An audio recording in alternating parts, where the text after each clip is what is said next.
Saviez-vous qu'historiquement, le premier trimestre de l'année, donc les 3 premiers mois, c'est là où on recense normalement le plus de décès au Québec? Ça nous a donc fait réfléchir avec l'équipe de Vos Affaires à la préparation de notre mort.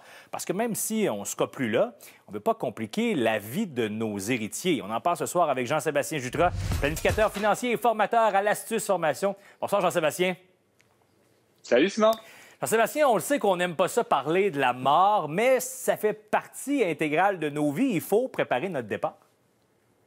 Tout à fait, Simon. S'il y a une chose qui est sûre quand on est, c'est qu'on va finir par mourir. Hein. Moi, je dis souvent, il y a 2 choses sûres dans la vie, c'est la mort et l'impôt. Donc, la mort, aussi bien la planifier. Puis la première étape, Simon, pour la planifier, c'est de se faire un testament. Puis la firme Crop, il y a quelques années, a parlé d'une statistique au Québec. Il y a moins de 50 des gens qui ont un testament. La statistique, plus de testaments, les gens plus âgés ont proportionnellement plus de testaments que les gens plus jeunes, mais on vient faire une moyenne à 50 Puis je me rends compte, en fait, au niveau des jeunes, les jeunes, habituellement, ils vont faire un testament lorsqu'ils vont acheter leur première maison. Et comme on le voit que c'est difficile actuellement d'acheter une première maison, on se retrouve qu'il y a des jeunes qui étirent ça, puis finalement, ils se retrouvent à avoir des familles en loyer, mais on n'a pas de testament.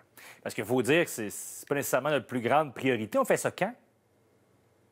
En fait, le testament, idéalement, là, c'est dès qu'on a des enjeux. Hein, parce que dans un testament, on peut parler d'avoir le legs, on peut léguer des biens. Donc, si par exemple, moi, je suis en union de fait avec ma conjointe, Simon, puis on n'a pas de testament, si jamais je décède, les parts de ma maison vont s'en aller à mes frères et sœurs. Donc, c'est pas nécessairement ça qu'on veut lorsqu'on est une famille ou un début de famille, si on peut le dire comme ça. Donc, dès en fait, qu'on a des enjeux financiers, c'est important de faire un testament. Bon, maintenant, qu'est-ce qu'on doit inscrire dans ce fameux testament-là?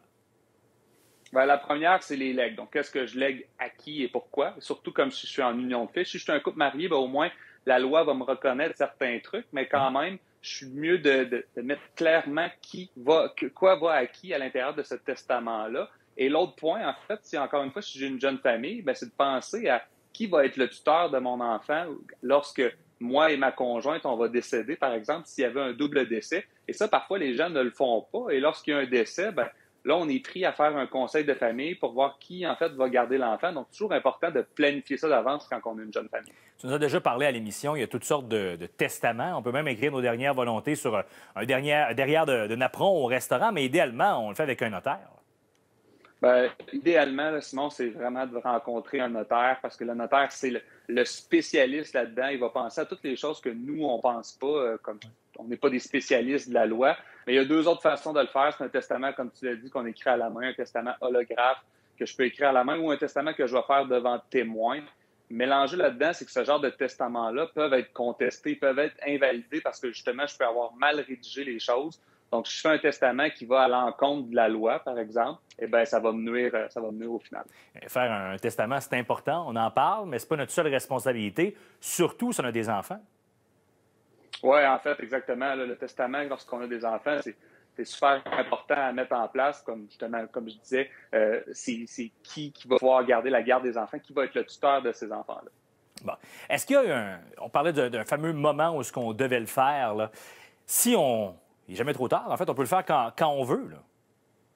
Oui, en fait, la première étape, c'est ça. Quand on le fait, dès qu'on est prêt. Puis l'autre volet qu'on peut regarder, Simon, c'est de calculer toutes les répercussions financières qu'un décès peut apporter. Alors, si je décède, c'est quoi les répercussions financières? Parce que si on est un couple à 2 revenus, puis on perd un des 2 revenus, quel va être le revenu que je vais perdre? Donc, il faut que je calcule les répercussions financières en cas de décès d'un des 2 membres de la famille, parce que ce que je veux, c'est garder mon maintien de niveau de vie.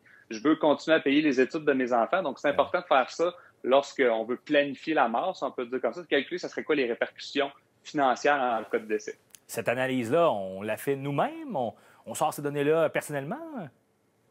On peut la faire seul. On peut la faire aussi avec un conseiller en sécurité financière. En fait, les conseillers en sécurité financière, c'est un peu ça leur travail, faire une analyse de besoin en cas de décès. Après ça, ce qu'ils vont faire, c'est qu'ils vont analyser c'est quoi les protections actuelles que ces gens-là ont, par exemple, dans leur assurance collective. Et après ça, on calcule est-ce qu'il manque de l'assurance vie dans cette situation-là? Est-ce qu'il va manquer l'assurance vie temporaire, une assurance vie permanente ou un mélange